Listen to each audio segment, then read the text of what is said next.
Super সানডের high voltage ম্যাচে মুখোমুখি দুই চিরপ্রতিদ্বন্দ্বী ভারত ও পাকিস্তান।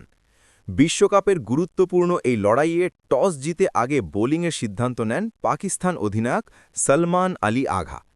ইনিংসে প্রথম ওভারেই চমক, বল হাতে এসে ভারতের ওপেনার অভিষেক শর্মাকে মাত্র 1 রানে ফিরিয়ে দেন তিনি। দ্রুত উইকেট পেয়ে উল্লাসে মাতে পাকিস্তান, কিন্তু সেই আনন্দ বেশিক্ষণ টেকেনি।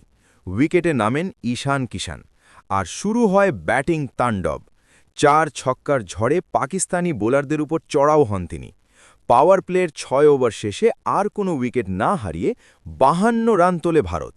মাত্র 27 বলেই 50 পূর্ণ করেন ঈশান। গ্যালারিতে তখন উচ্ছ্বাস, আর বোলারদের চেহারায় স্পষ্ট হতাশা।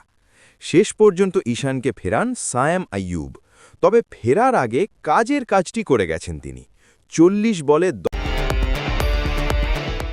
মারকুটে ঈশান কিষানকে ফেরান সাইম আইয়ুব। যদিও ফেরার আগেই তিনি কাজের কাজ করে দিয়ে যান। 40 বলে 10টি 4 ও 3টি ছক্কায় 77 রান করেন ঈশান কিষান। সাইমের দ্বিতীয় শিকার তিলক ভার্মা আউট হন 24 বলে 25 রান করে। দলীয় 126 রানে তৃতীয় উইকেট হারায় ইন্ডিয়া।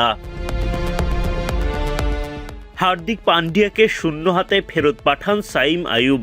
এরপর ইন্ডিয়ার হয়ে উইকেটে হাল ধরেন সূর্যকুমার যাদব ও শিবম দুবে। পাকিস্তানি বোলাররা তাদের চেপে ধরার চেষ্টা করেন, যদিও শেষ দিকের লড়াইয়ে ঠিকই চ্যালেঞ্জিং পুঁজি তুলে নেয় টিম ইন্ডিয়া।